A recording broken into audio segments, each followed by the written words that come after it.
So guys, অসহায়ের মায়ের চ্যানেলে আপনাদেরকে সবাইকে অনেক অনেক স্বাগত জানাই। তো দেখুন, আজকে আমি মাটন কষা রেসিপি নিয়ে চলে এসেছি। কেমন করে বানাবো সেটা আমি আপনাদের সামনে তুলে ধরবো। গুড মর্নিং, হাঁপিয়ে গেছি। এই যে দেখছেন, মাটন নিয়ে এসেছি। ভাইয়ের বউ, দিদি, জামাইবাবু সব মাটন খাবে আমার হাতে। মানে সবসময় বলে যে আমি খুব ভালো রান্না করি, তাই এখন আজকে চেপে ধরেছে। দাদার বাড়ি থেকে চলে এসে বোনের বাড়িতে ছিল, আমি কাজে ছিলাম। তো আমি বলে দিয়েছিলাম দোকানদারকে, দোকানে বসে টিফিন করেছে। তো বোনের বাড়িতে আছে, তো বোনকেও ডেকেছি। কেন, বেচারা ছোট বোন, তো বুঝতেই পারছেন, যত ওই এক মায়ের পেটে তো সবাই আমরা। তো যাই হোক, তো আমিও বললাম চলে আয়। তো আমার হাতে মাটন খাওয়ার জন্য আজকে থেকে গেছে ভাইয়ের বউ, দিদি, জামাইবাবু। 2 কিলো মাটন গাইস, কি দাম বাবা! এত মাটনের দাম, মাই গড। তো 900 টাকা করে কিলো নিয়েছে। 2 কিলো নিয়ে এসেছি। এবার রান্নাবান্না বসাবো। So guys, tata. এবার দেখুন কীভাবে কীরকমভাবে রান্না করবো সেটা আমি আপনাদের সামনে তুলে ধরবো। চলো টাটা। গাইস, ভাইরা চলে এসছে। এখন আমি চাল নিয়ে নিয়েছি, চালটা দিয়ে ভাত বসিয়ে দেবো। গাইস, মাটনটা দেখুন।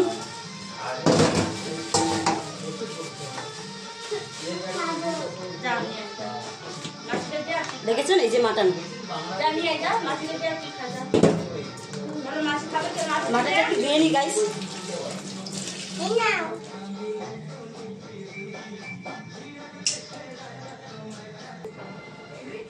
সো গাইস দেখুন, পুরো মটনটা আমি একদম পরিষ্কার করে ধুয়ে নিয়েছি। দেখেছেন, 2 কিলো মটন আছে গাইস। তো এখন আমি করলা ভাজবো। তো দেখুন, আমি করলাটা পুরো রেডি করে নিয়েছি। বোন কেটে কুটে দিচ্ছে। তো দেখেছেন, করলাগুলো ঠিক মোটা করে কেটে নিয়েছি। এবার নুন হলুদ লাগিয়ে এটা আমি পুরো ভেজে নেবো, মানে হালকা লাল ফ্রাই করবো। তো বাট তারপর আমি আপনাদেরকে দেখাচ্ছি, ঠিক আছে?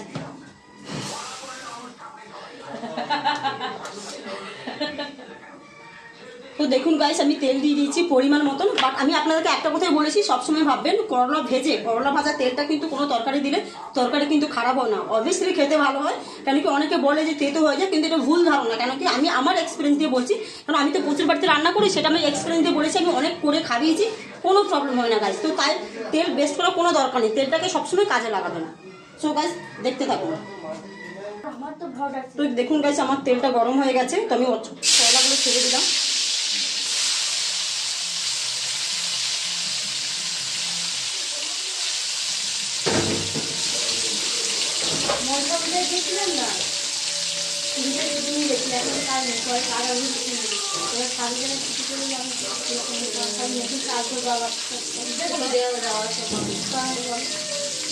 আমার এখন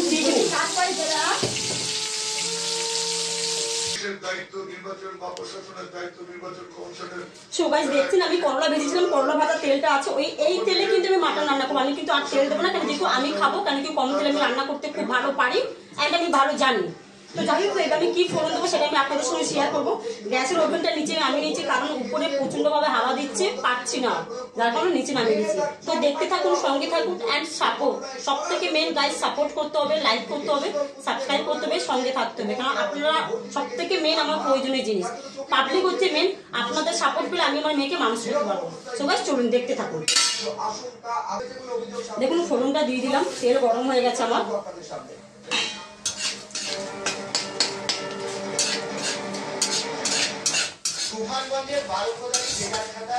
ভাবছেন এত কম তেলে কি করে মাটন করবো?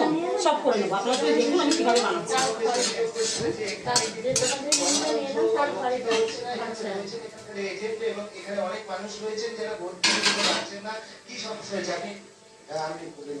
তো দেখুন, এটা পুরো ফোড়নটা ঠিকঠাক হয়ে গেছে। এখানে পেঁয়াজ কেটে রেখেছিলাম, বেশ কিছুটা পেঁয়াজ দিয়ে দিলাম।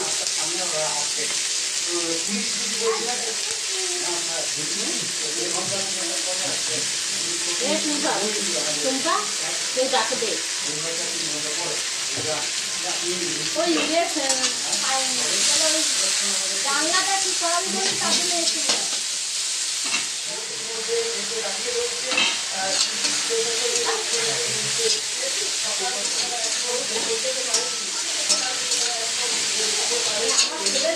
ওর জন্য আমার কত কথা শুনতে হয় স্কুলে গিয়ে, কত শুনতে হবে। দেখুন, আমি পেঁয়াজটাকে ভেজে নেবো গাইস, দেখছেন।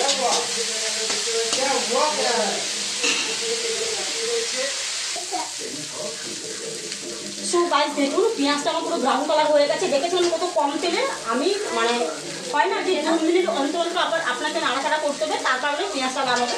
তো পেঁয়াজটা অলরেডি লাল হয়ে গেছে, এবার আমি মাটনটা দিয়ে দিলাম।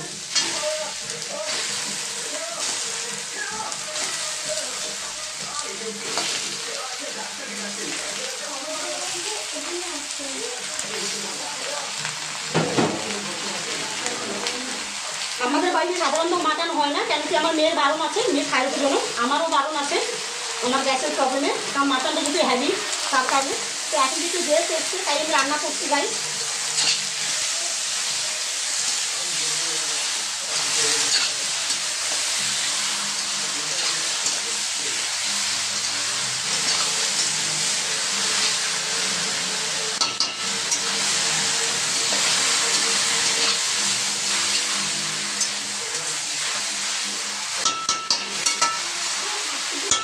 এইভাবে করে আমি একটু একটু করে ভেজে নেব।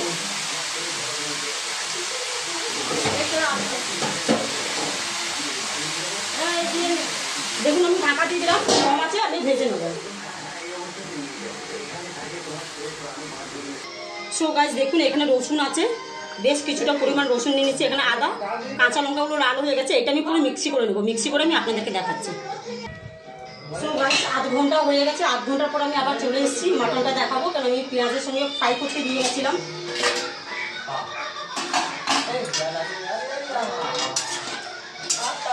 অনেকটা জল বেরিয়েছে, আমি এবার গ্যাসটা তেজ করে দেবো। এখানে দেখুন আদা রসুনের পেস্ট,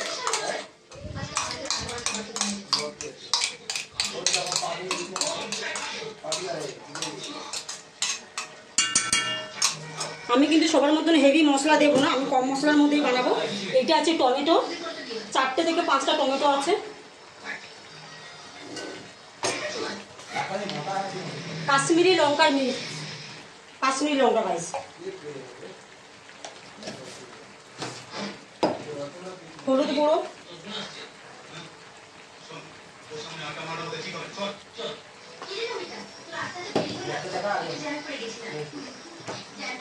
দেখছেন ঘি আছে, সামান্য পরিমাণ ঘি দেব।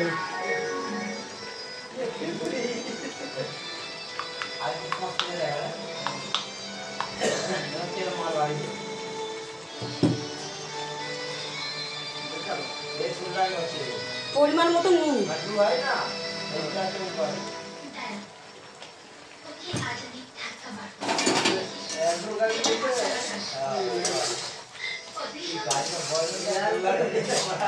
ভালো করে আমি মিশিয়ে নেব মাটনটা।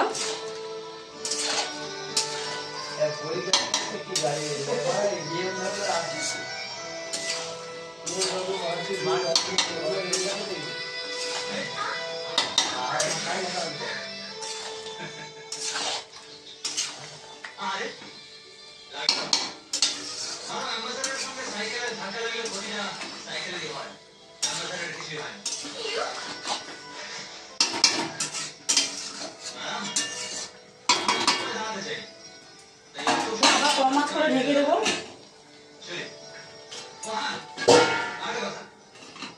আবার 10 মিনিট পর আসছি।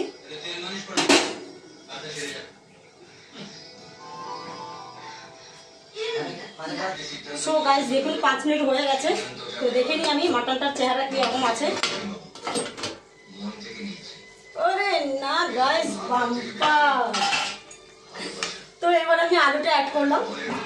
আমি কিন্তু আপনাদেরকে সবসময় বলেছি, মানে আমার চ্যানেলে আমি কিন্তু কোনোদিন মাটন আর চিকেন আমি কিন্তু আলু ভাজি না, কারণ কি এমনিতেই মাটন কষতে কষতে প্রচুর তেল বেরোয়, চিকেনও তেল থাকে, তো কাঁচা আলুটা আমি দেওয়ার চেষ্টা করি যাতে ওটা কোনো টেস্টের কোনো ব্যাপার থাকে না। অনেক করে টেস্ট চেঞ্জ হয়ে যায়, ভুল ধারণা গাইস। তো চলুন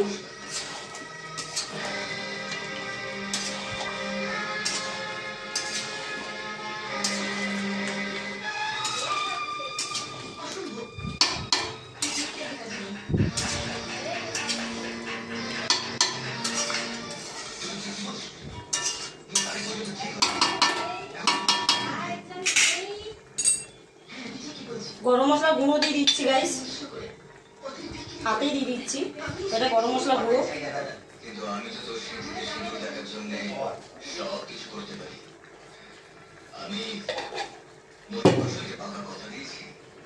ঢাকা দিয়ে দিলাম, পরে নেড়ে দেখাবো।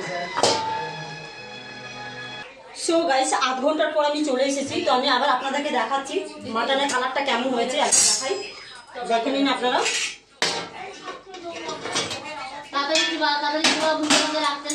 সো গাইস কেমন লাগছে? Wow, so beautiful. দেখতে যদি এত বিউটিফুল লাগে তো খেতে নিশ্চয়ই আরো সুন্দর সুন্দর ভালো লাগবে।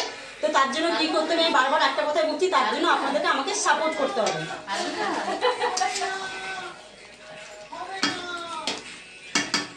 লঙ্কাগুলো তুলে দিচ্ছি গাইস, কারণ প্রচুর ঝাল হয়ে যাবে। এমনিতে অলরেডি ঝাল হয়ে গেছে আমার যতটা মনে হচ্ছে। এটা চিংড়ি মাছ খায় না, চিংড়ি মাছ নে ঢাকা নুন না ছোট ছোট।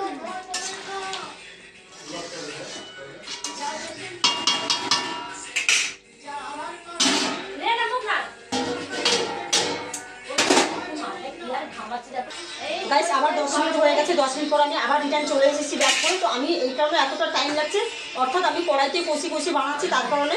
কারণ কি কুকারে আমি দেবো না, কুকারে যে টেস্টটা একটু হালকা চলে যায়, তার কারণে আমি কড়াইতে বানাচ্ছি।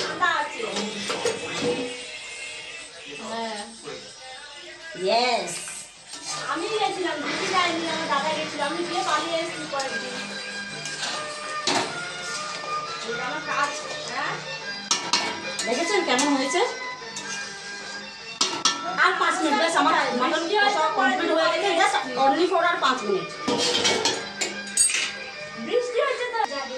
সো গাইস 5 মিনিট হয়ে গেছে, আমি আবার চলে এসেছি। আমার মাটন কমপ্লিট হয়ে গেছে।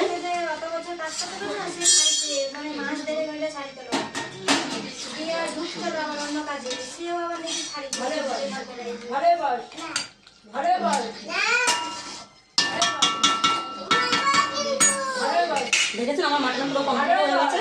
সো গাইস এখানে টাটাও দেখছেন, দেখতেই পাচ্ছেন আমার মাটনের কালারটা কত সুন্দর এসে। দেখছেন এত খেতে টেস্টি লেগেছে গাইস, বলে বোঝাতে পারবো না।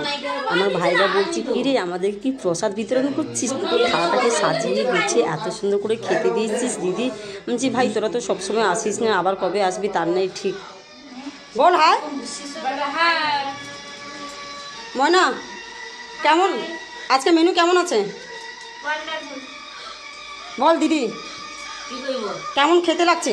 খুব ভালো, সুন্দর, बहुत সুন্দর। কেমন হয়েছে জানি চিকেনটা মাটনটা? बहुत अच्छा लगा ভাই কেমন হয়েছে আজকে মেনুটা? ভালো হয়েছে। সো গাইস বুঝতেই পারছেন কেমন হয়েছে মেনুটা। তো সবাই সবার মতন একদম একদম মানে হয় না একটা কমেন্ট আমরা রান্না করেছি বা কিভাবে করে আমি আপনাদেরকে সার্ভিস দিচ্ছি, যা বলেছি আপনাদেরকে যে লাইক কমেন্ট শেয়ার, বাস আর কিছুই না, সাপোর্ট করুন গাইস।